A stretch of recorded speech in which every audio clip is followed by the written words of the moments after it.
Welcome to Leadership Where It Matters Most. The family is the most important institution in the world. The future of the church passes through the family. The church has the greatest mission of any organization ever. Go and make disciples of all nations. The family and the church. This is where leadership matters most. Hey everyone, thanks for tuning in to Leadership Where It Matters Most. Today's guest is Matt Rudolph. Matt is a husband. He's a father of 4 children. In 2015, Matt joined the founders of Amazing Parish, that is Patrick Lencioni and John Martin. And then he spent the next 8 years leading their coaching and content efforts for nearly 1,000 priests and bishops across the United States. He most recently served as the executive director of Amazing Parish and recently stepped down to pursue his passion for helping priests integrate human formation, leadership, and healing. In co-founding Chrism, he hopes to equip even more clergy with practical skills and confidence so that they can become leaders and spiritual fathers that they are called to be. So Matt and his associate, Dr. Jim Langley, launched this wonderful ministry called Chrism for a thriving priesthood. And Matt, when I reached out to him, I knew we would have kind of, we're just kindred spirits, I guess you could say. There's a lot of things that we think the same way on and act and have had similar experiences and all the rest of it. So Matt and Chrism is going to be a great gift to the church. In today's conversation, Matt shares a little bit about his testimony. We find out kind of what helped prompt him and Jim to launch Chrism. We just talk about clergy kind of in the space that they're in right now and what Chrism's model for ministry to clergy is all about, the idea of self-awareness, self-possession, and self-gift. Yeah, we have once again another kind of meandering conversation that really explores a lot of different topics, all with the purpose around helping our clergy thrive in their life and ministry. And then we find out at the end how we can connect with Matt and Chrism online. So without further ado, enjoy this episode. Matthew Rudolph, thank you so much for being on the podcast. Brett, thanks so much for having me. It's a great joy. Yeah, it's great to have you. This is our first meeting, you and me. We have mutual friends, which we've kind of talked about. And when I saw the website with Chrism, I was like, oh man, I got to have these guys on. So I'm just so glad that you're able to be here. Well, thanks for having me, Brett. It really is a joy. And just even the connections that we have. I don't know you well at all, but I have a feeling we're going to have a lot of connections and be kindred spirits at the end of this. You betcha. So for those listeners who maybe don't know as much as they should know about Matthew Rudolph, why don't you just tell us a little bit about the journey that you're on that kind of led you to where you are? Oh, thanks, Brett. Yeah, I'm not always the king of concise, so I'm going to do my best here to hit the main points. But I grew up cradle Catholic, very faithful Catholic home.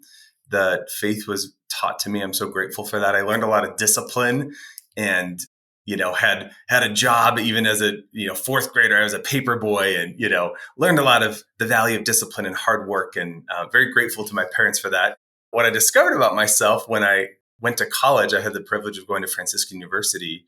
I discovered just a lot of new charisms of the faith that I hadn't been exposed to before. And I learned a lot about myself. I'm an ENFP in Myers-Briggs. I have just a lot of, sense the Holy Spirit moving in a lot of ways, and kind of learned a different application of the faith, kind of living life more open to the Holy Spirit and more, structure with some spontaneity, some room for the Lord to really move and work. And so I got the great privilege of doing lots of ministry there, a lot of incredible formation, got to lead a lot of mission trips, and just really felt like formation for mission was such a great gift that I received there. And I was discerning priesthood, Brett, for about 10 years before college and also in college.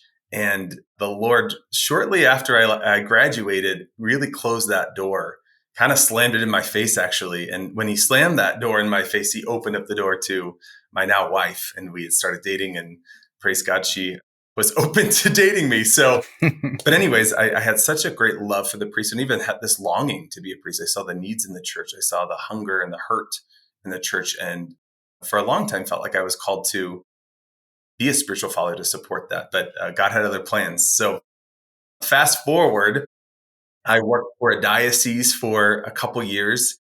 I love the work of diocese, but I also saw the dysfunction there, and that really bothered me. And I kind of thought, man, I don't know that I can work in an environment like this. I just want to be on mission. So I kind of made the decision I wasn't going to work for the church anymore. Did some business work, ran some sales teams, loved that work, but really felt this call back to serve the church. I felt like some gifts and some passions weren't being used. And so he called me back into ministry. I joined an apostolate that provided leadership coaching and training for priests, and ran their content, ran the coaching there, really developed a program that priests could use to build healthy teams. And since then, Brett, I was there for about 8 years, and since then I've really felt the Lord calling me to serve in integrative coaching and support for priests. So yes, leadership is such an important thing. We have a crisis of leadership, but I think we also have a crisis of healthy manhood.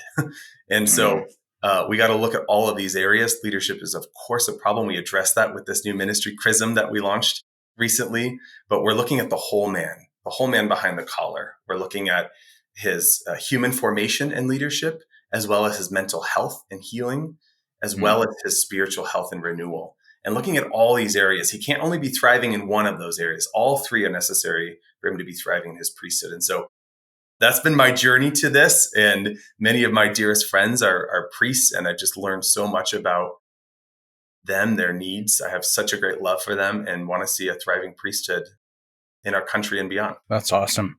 I want to hear more about the story, but this is one of the things that captured me when I spent some time on the website. Even just the simple word integrated or integration was it just resonated within my heart, because even in my work with men, not clergy, but just men, that's the pain point. It's this: good men want to live an integrated life. They want to thrive at home in their role as husband and father, and they want to contribute significantly in the workplace. And often they feel this tension that they're cheating one or the other. And you can't go either or. It is both and. There's a magnanimity to a wholeness of formation and development as we are. And I think that's God's design. So we'll get more and more into that. But I mean, tell me a little bit more. You were just sharing with me offline that moment in the chapel, if you will, because the only ministry that we want to do is the ministry God wants us to do, right? Yep. And Chrism was really birthed in your heart in an encounter with the Lord in adoration, my understanding. So maybe just share a little bit of that with the audience here. Yeah. So Brett, I was praying in adoration, and just kind of, those moments when you're struggling with the Lord, probably like, maybe a fight of sorts. What are you doing? I wish I had more clarity. Lord, you've called me to this place. Now what? And just kind of, I wouldn't say that patience is naturally a strength of mine. And so it was probably one of those moments of impatience in prayer. And, the Lord he does this every so often. This was actually, as I discerned out of priesthood, it was one of those moments. So it's kind of another one of those moments where he just gave me this gift of this vision, and actually gave me the name Chrism for this new ministry, and really just revealed a lot of the data points that I had experienced in 8 years of doing coaching with priests and bishops, some of the pains and the sufferings, and then the solutions really coming together. And what I saw, Brett, is that too often we want to deal with the surface of problems. We want to deal with the symptoms of problems. And we actually, as men, sometimes feel good. Like it allows us to say, yeah, look at what we accomplished. Like we did something, we overcame this thing. And I just really saw that and had this sense that, there's suffering in the priesthood. There's suffering in a presbyterate. So in a diocese of, brother priests, there's a lack of unity among those men. There's a lack of unity among the bishop and his priests. The Lord desires unity. He said, that they may be one, Father, as we are one. And that really just kept coming up in prayer. And, every priest is ordained into the same priesthood of Jesus Christ. The same priesthood of Jesus Christ. There's unity in that priesthood. And without going too far into it, Brett, we can talk more about that, but I think that is really this driving factor behind Chrism, is this unity. It's your identity as a priest of Jesus Christ, not a priest of this bishop who ordained me, or this priest who went to this seminary, or, conservative priest, liberal priest. Like, this is the priesthood of Jesus Christ.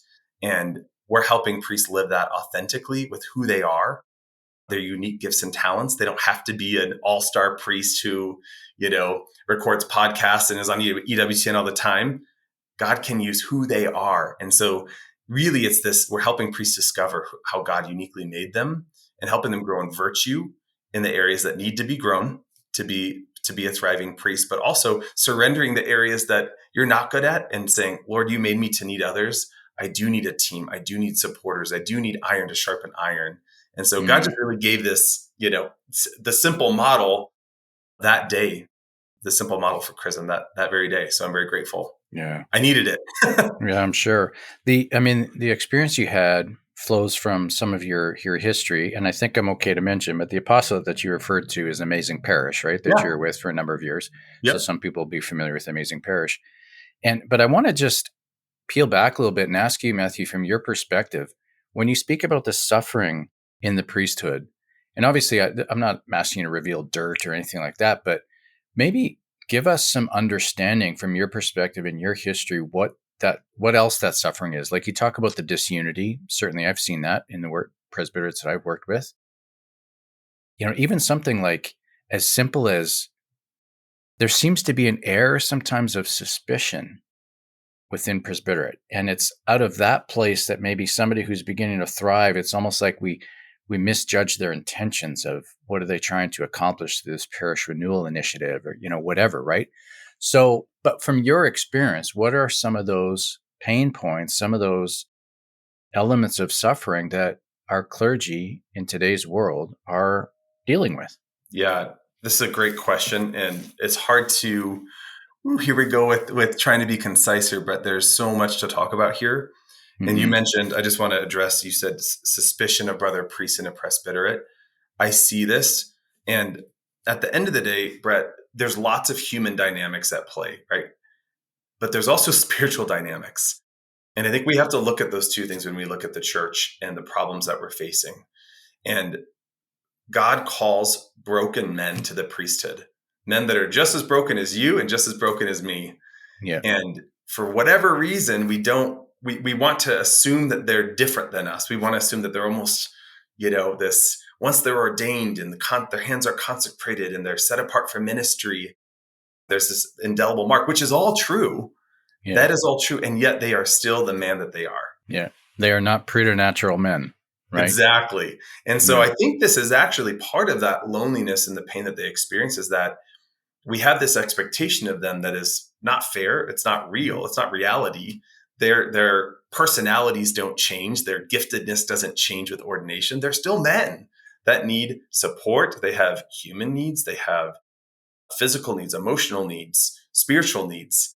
And too often we see them as, well, Father, Father is this figure for us, versus he's a man that's been called to a different vocation than us. And praise God for that. But I think what we're dealing with when you think about those divisions, even in a presbyterate, is they're still men, men that still struggle with the human things. If they see a brother priest who is thriving in his assignment, his parish is booming, and he's at an assignment and it's not thriving, and he's feeling really discouraged and doesn't have the resources or the type of people in his parish, it's easy to feel jealousy in those moments. Or, many priests desperately want to be fathered by their bishop or be mentored by an older priest that has been through the ropes. And we don't have a system that really creates that environment and that culture in a presbyterate. Once you become a pastor, oftentimes priests feel like they have to do it alone. And similarly, when a bishop becomes a bishop, similar experience. It's like, here's a diocese. And right, there's a lot of feeling like you have to do it on your own. And I do think that is, there's a human dynamic. There's also a spiritual dynamic. I think the enemy's at play when men are given a higher responsibility in the church. The devil's after them saying, you're alone. You got to figure this out on your own. There's a lot of embarrassment and shame in your weaknesses. And so I guess I want to just speak to the side that I've seen as the human side. I see the human dynamics, and the devil sees our human weaknesses and is at prey on us in those areas. And I think that's very real in a presbyterate. I think it's real for priests that feel ill-equipped to do the responsibilities and the job that they've been asked to do. I've also seen this with bishops too, a similar gap in confidence. And so the devil, he loves it. He loves to see us feeling insecure and unconfident and ashamed. And he is on the prowl for our dear priests. So It's so true. You're a married man, I'm a married man, both of us in ministry. And I've often thought, outside of the gift of salvation, my wife is the greatest gift God has given me. And there's something just, I think, naturally occurs in a good, holy marriage where some of those pain points and suffering in isolation, carrying burdens that nobody knows about, nobody appreciates, that you can begin to resent them. And yet my wife can just hold up a mirror and in one look, one glance, one sentence, the world is right again because somebody acknowledges it.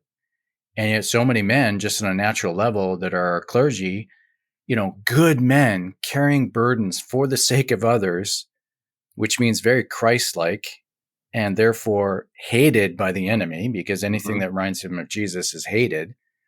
And yet they don't have that. Yep. And so another pain point that I think magnifies all these other sufferings is just the lack of fellowship among the brothers. Yep. You see that? You agree with that? Oh, totally. And so St. John Vianney says, and I'm embarrassed, I can't remember if he says hundreds or thousands of souls.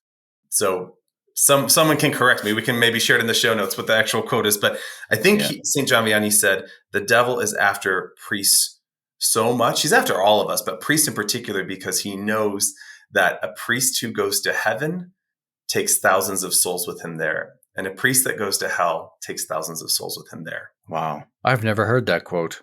The impact spiritually that this man can have, of course the devil's going to be after him, right? Even John Vianney's story, he had physical battles at night with the enemy. So yeah, I guess I think you're right. This isolation, this loneliness, that of course, just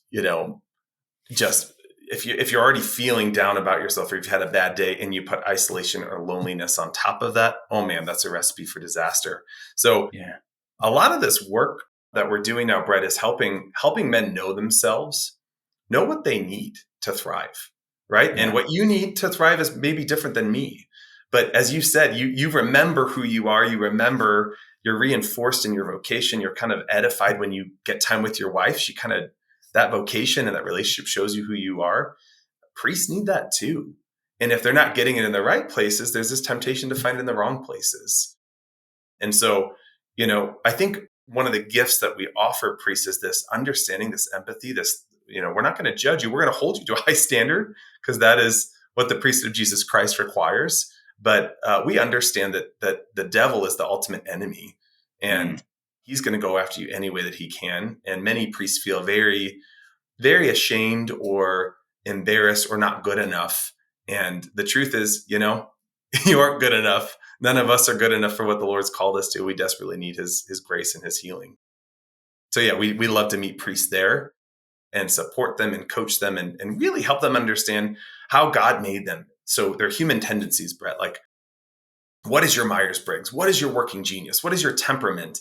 And really wrestling with the realities of that. Okay, I'm naturally good at things on this side, and I'm naturally not good at things on this side.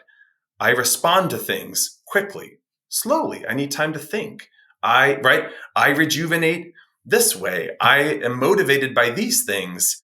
People versus tasks, right? All are good. But if we don't have that self-knowledge and self-awareness, we can never really grow in the virtue. We can never grow in self-possession, so that ultimately a priest can make a gift of himself in his priesthood. Yeah. So that's really what we're going after with Chrism. That's awesome. And I want to, hopefully we can unpack that a little bit more, because I just really believe, I think this is theologically accurate, but there was a moment in time when everybody in the world was first conceived in their mother's womb, and nobody really knew except God.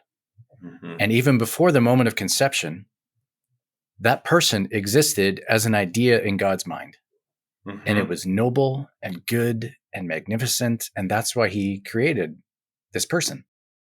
And so, these men, they have an identity in the Lord, even deeper than the priesthood. And the priesthood is an indelible mark. Like, this is in persona Christi. And so I love the approach of helping these men become self-aware so that they can become self-possessed, so that they can make a sincere gift of self for others. Yep. That is awesome. So Yes. I guess my question is, you can say more about that if you'd like, and then even help us to understand how Chrism supports our clergy in developing that self-awareness, self-possession, and self-gift. Yeah, man, there's so much there, Brett. So John Paul II talked a lot about this unique design. And I just want to share a quote here. He says, "For God and before God, the human being is always unique and unrepeatable. Somebody thought of and chosen from eternity. Some called, identified by his own name." So thinking about that, unique and unrepeatable, someone thought of and chosen from eternity. And I love it. Like, it speaks to that uniqueness. Each human being is unique and unrepeatable. Each priest is a soul, unique and unrepeatable. And there's this anonymity. This is another suffering of priests, this anonymity, that when a priest wears a collar, praise God, he's identifying himself as a man that belongs to the priesthood of Jesus Christ. Like, it is this outside symbol of this is who I am, but it isn't his entire identity. And I think that's where sometimes there can be this loneliness that priests experience. There's this anonymity behind the collar, and that's not how God intended it. And I love things like, but I don't know if you like the chosen. That could be another thing we talk about another time. But what I do love about it is it shows the unique personalities of all the apostles and how they interact with Jesus. And you get all of it. You get the messiness of humanity and how we're wired and our different preferences. And I think that that's really healthy for a priest to be able to show that, to show his humanity, even as he faithfully strives to be a priest of Jesus Christ. So yeah. I think that's something too. John Paul II talks a lot about unique design. So in our work, we talk a lot about that. We do cohorts and coaching for priests, and unique design is a huge part of it. Ultimately, and this is connected to the other work that you do, Brett, with the men's ministry. You know, I think that every human being desires to make a gift of self, but I think men in particular, and without getting crude here, our bodies are wired to make a gift of self. And I think for priests, we have to really wrestle with that. There's these tendencies, there's these inclinations that are good. They're from God. They're like masculine. They're masculine tendencies. They're not bad tendencies. We need to infuse virtue into those tendencies. Otherwise, we as men can be crazy. But how do we take those tendencies, those desires, those holy desires, help a man understand himself, grow in virtue, self-awareness, self-possession, so that he can make a gift of self? Ultimately, that's what every man desires, and priests are no different. It's really important that we create space for that. And John Paul II, once again, talks about, and this is from Gaudium Spes originally, but John Paul II reinforced it over and over again, that man does not find himself, he does not fully find himself until he's made a gift of self, a sincere gift of self. Sorry, I'm butchering that. Sorry to those who remember details. The details to me take a while. Wait, how did he say that again? But I get it. Man does not fully find himself until he makes a sincere gift of self. And I'm convicted of that. When I'm feeling lost, it's so easy to want to pacify myself. I want to get on my phone. I want to look at a screen. I want to eat something or drink something. I want to do something that feels good. But actually, that makes me lose myself even more. It's when I give of myself. It's when I pour myself out that I truly find myself more. And so we know what that looks like in marriage. When there's ownership of our time by our wives or our children. And I think for priests, when you don't have that accountability and you don't have those physical, tangible people in front of you, it's difficult after an exhausting day to choose behaviors that continue to help you grow and thrive and make a gift of yourself. And so a lot of that too is just kind of saying, look, integration is about integrity, I think, Brett, right? There's the words are rooted in similar words. So integration and integrity.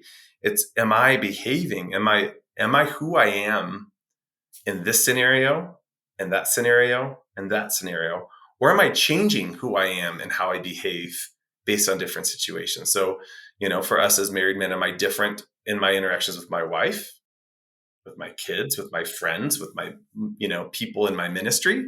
Am I different in those places, or do I have integrity and integration of who I am in those places? Similarly for a priest, right?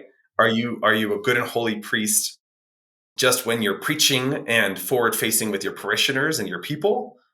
Or are you a good and holy priest in all aspects of your life? Do you have that integrity? So yeah, integration I think is so important, Brett, for us as men, period, but especially for our priests, because I think the devil's out to get them even more than us sometimes. Yeah. Oh man, there's a lot there. Just as you were talking this last little bit, Matthew, I was struck even in my own story where I can become a chameleon. I can be a certain man in a certain group and another man in another group, neither man necessarily being bad, but just different. And my question to myself is, why? What am I trying to extract from this situation by presenting myself as being different? And that's kind of the opposite of self-gift. I'm trying to, in a certain sense, take from others by presenting them a certain way, that affirmation maybe that I need. Whereas the high calling is to know exactly who you are, high self-awareness, be entirely self-possessed, and then make a sincere gift of self, knowing that Yes. you don't have to be all things to all people. Only Yes. Jesus can meet every need in the human heart. And yet, and the priest could be like that. Like, just think of the constituencies, the cohorts, the cliques in a community, and the temptation to be this, to be that, to be this, to be that. And you just Yes. get exhausted, man. That's no way to Yes. live. No way to live your life. You want to be the same person no matter where you are or who you're with. That's I think John Eldredge calls it the utter relief of holiness and Yes. wholeness, right? Yes. Yes. And Brett, there's so much freedom and joy in that. Comparison is the thief of joy. So Yeah. if I looked at your gifts and your ministry and your podcast and I was like, man, I wish I was doing it just like Brett, I would not be doing what God is uniquely calling me to. Right. And I think too often our dear priests feel this comparison, and maybe they're introverted. I work with a lot of priests, and most of them right now that I'm working with are introverted.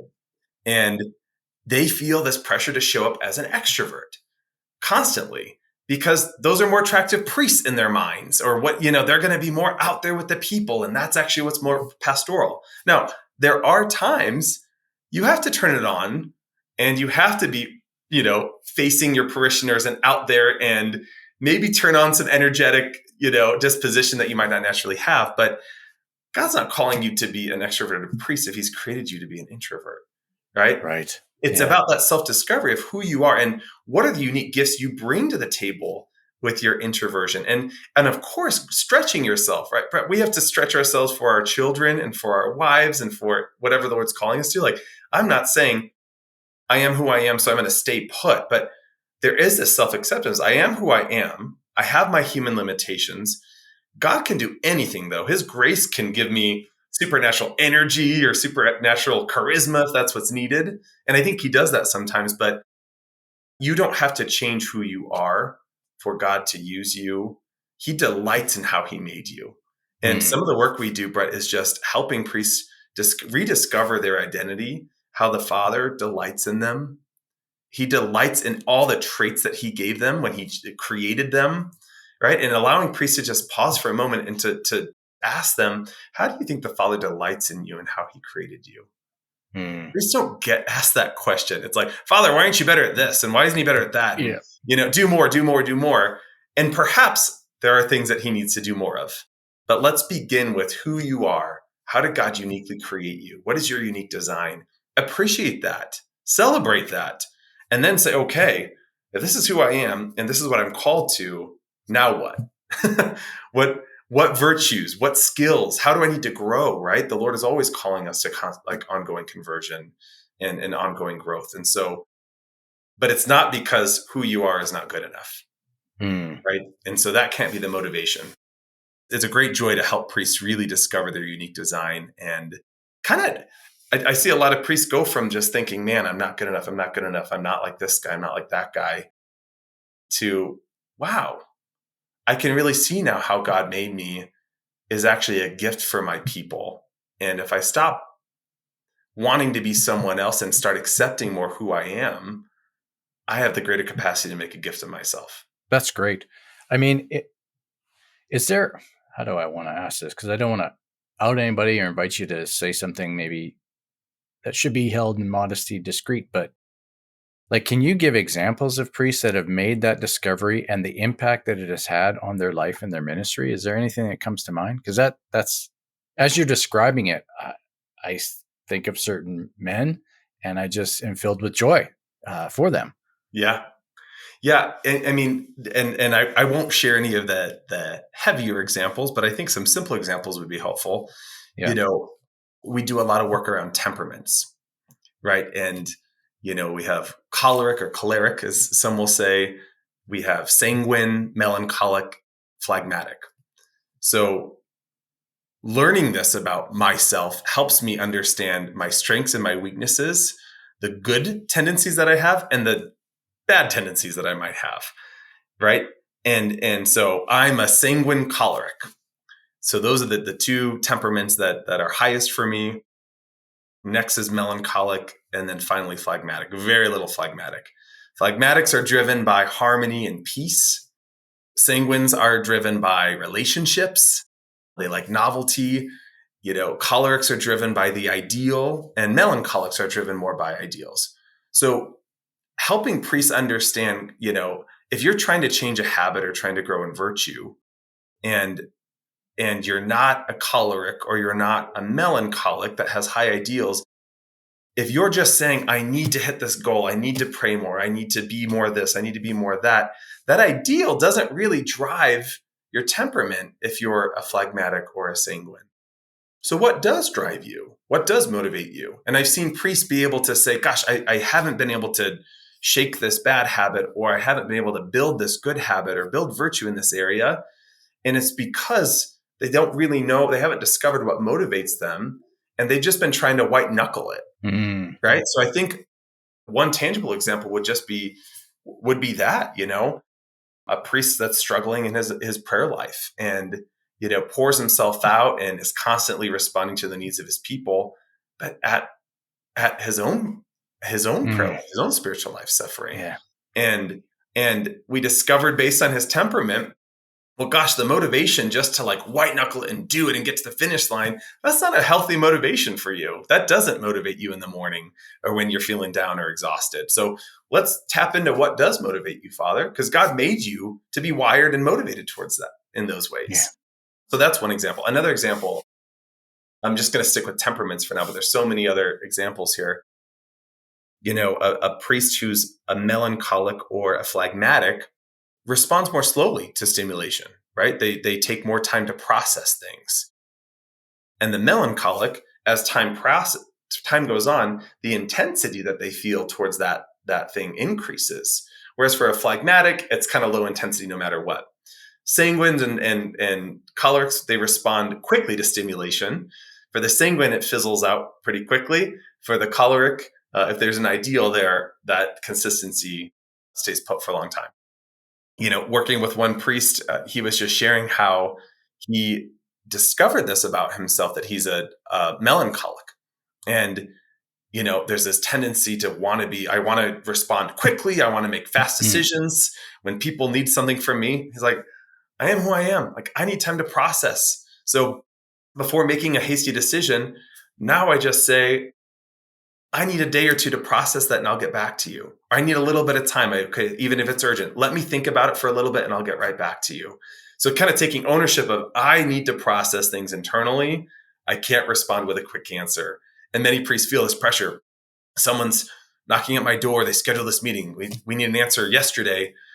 Gosh, that priest that's a melancholic will never feel confident in sharing his opinion until he's had that time to think and reflect. So, and it's a great gift. God gave him that personality. So when he takes the time to think and reflect, God's going to use him and his personality to make the right decision for his parish. So like, let's give our priests more space to be who they are and to set boundaries on how they need to operate so that they can be thriving in their priesthood. So those are two things.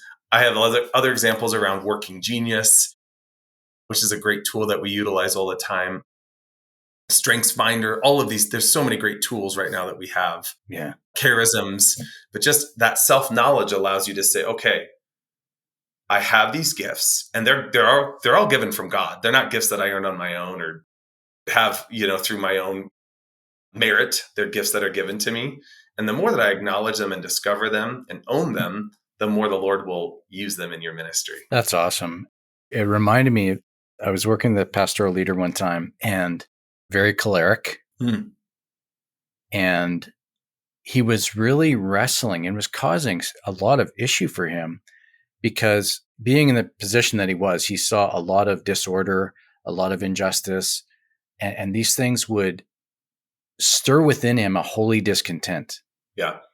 But in his mind, he was convinced that he's called to be a man of peace and kindness and equilibrium and all this kind of stuff. So he's pushing it down until the situation gets so bad, he blows up and, ends up hurting and then has to apologize, which confirms to him he shouldn't have been so frustrated and angry. And I'm like, no, there is a holiness inside of you that recognizes the gap between what is and what can be. And you're allowed to be angry, but do not sin. This was Jesus. And I'm convinced that Jesus, in the temple, flipping tables and cracking a whip, was left in the canon of Scripture for clerics to understand that there can be a holiness to the discontent and to the frustration.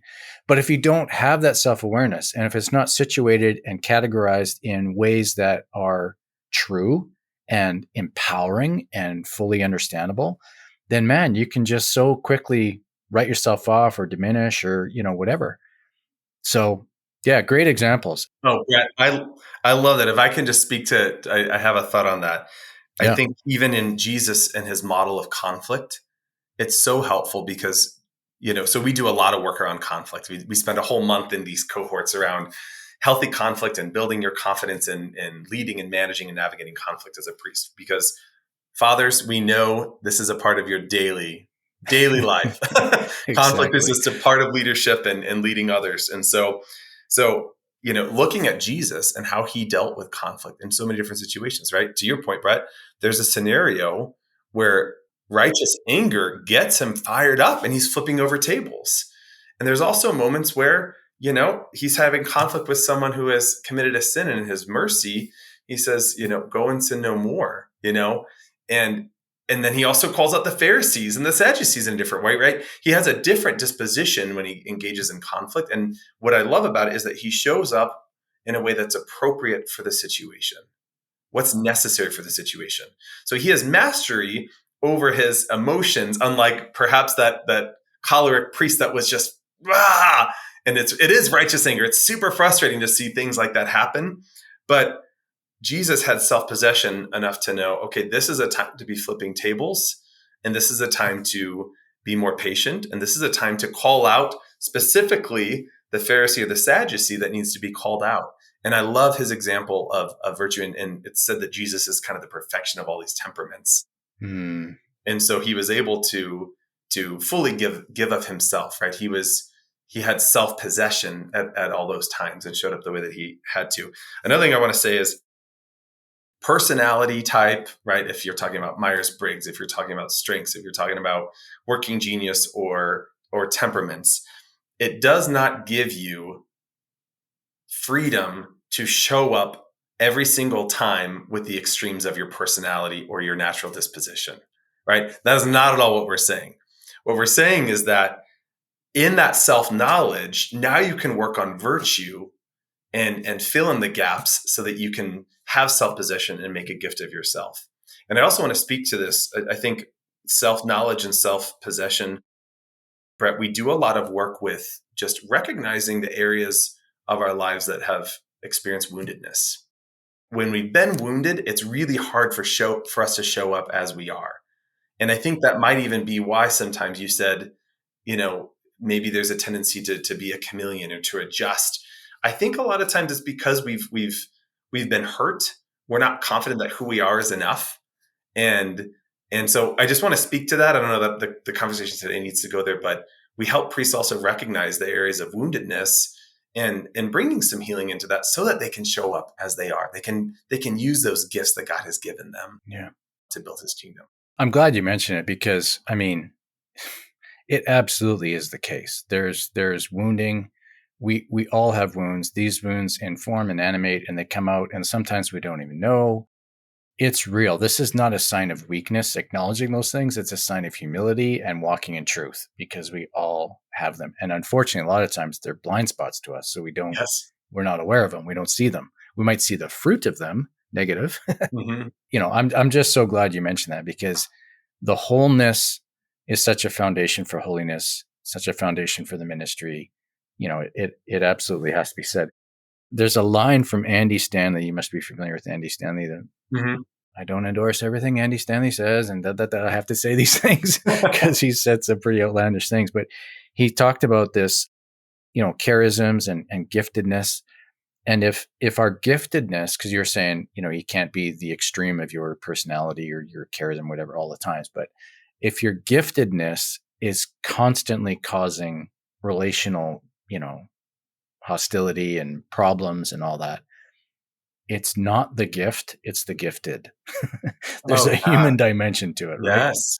Yes. So living these things out, it doesn't give you an excuse to be this, because, oh, I am who I am. No, we're wounded people, and we need to grow in wholeness and holiness as we go about these things. Yeah, Brad, I think that's so important. And that speaks to human formation. Mm, So the three areas that Chrism focuses on, it's three integrated areas. So not we live in this time where I don't know what it is. It's maybe us as men, we like to compartmentalize things. And part of our yeah. mission is integrating these aspects of our humanity. So human formation and leadership, integrated and overlapping with mental health and healing, integrated and overlapping with spiritual health and renewal.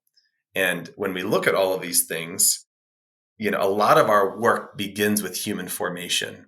And when you look at the documents, and even, there's a lot of great renewal and seminary formation right now to focus on integrative formation, specifically with human formation. If you look at the documents, it really talks about, the chipping away, the sharpening of the areas of a man that could prevent someone from knowing Jesus through them. Right? It's like, okay, you talked about, it's not the gift that's the problem, but there's probably a human formation gap. And are you aware of how you're coming off? Do you know that this thing that you do, or this posture that you have, causes this reaction in people, and it actually prevents them from encountering Jesus through you, right? Mm, Then this is the work of iron sharpening iron. And I've said this for a long time, Brett, that human formation too often is the study of human formation. We hmm, intellectualize human formation. It's like, no, yeah. no, there's intellectual formation, and that's there. Human formation is truly this self-awareness, this self-growth, and it's iron sharpening iron. It's me saying, Brett, I love you enough to tell you the things that about you are kind of annoying. Or at least annoy me, and then we can wrestle with it and see what's true there. But out of love, we need to go there because our mission is so important, and we as men specifically, and I think in the priesthood, we need to get more honest about those things so that a man has more self-awareness and is able to grow in self-possession so he can make a greater gift of himself. Yeah. Amen. It's funny. This whole blind spot thing, like, one of the best ways I learned how to give behavioral feedback, which is the most difficult feedback to give. It's easy to give feedback on performance, is to simply say something to the effect of, can I just share with you my experience of you right now? Yeah, Right. I love that. And what a loving thing to do.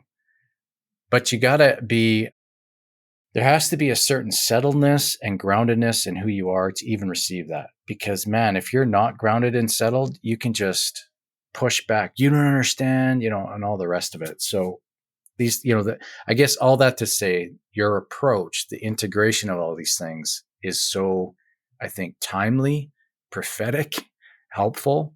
So maybe, Matthew, we're coming to the end, and maybe this is the explanation of the model, but feel free to just tell us a little bit more of the Chrism model of how you support and work with priests to fill in the gaps a little bit. I mean, imagine that there are bishops or priests that are listening to this. This is part sales pitch, part explanation. Like, tell us what you need to tell us to really understand the work of Chrism. Well, thanks, Brett, for that. I think the most important thing that I hope people take away is that an integrated model for formation is what's necessary. When we overemphasize just the spiritual life, right? And don't get me wrong. Ultimately, thriving spiritually is the goal.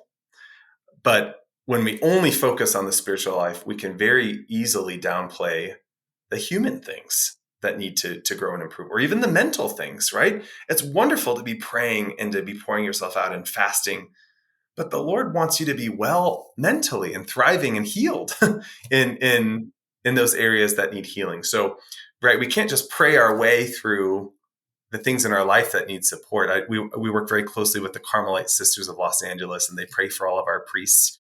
Gosh, I love them. They're just amazing. But they have such a refreshing disposition towards the human person.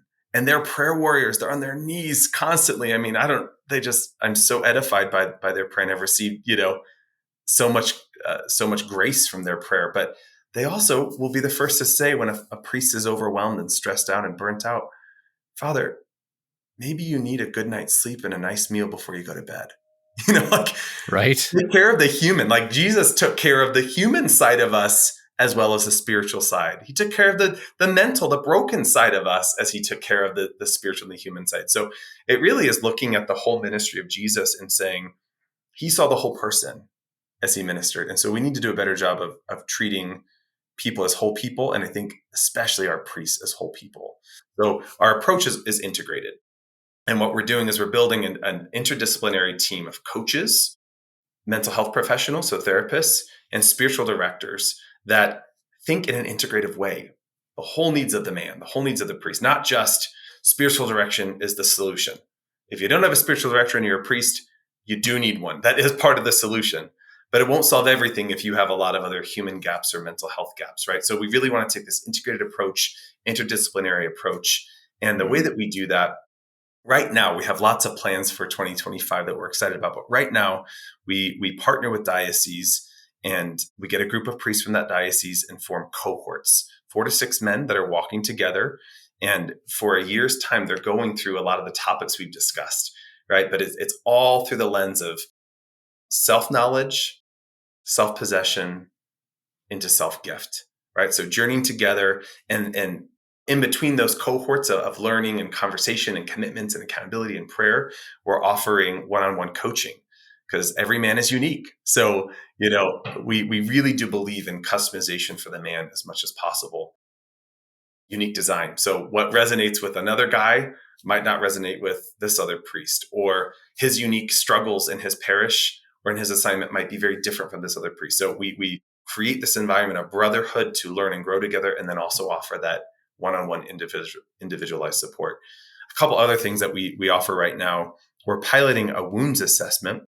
Dr. Bob Schutz, the founder of the John Paul II Healing Center, partnered with us to create a wounds assessment to help men discover what are those areas of woundedness in their life that hold them back from making a gift of themselves.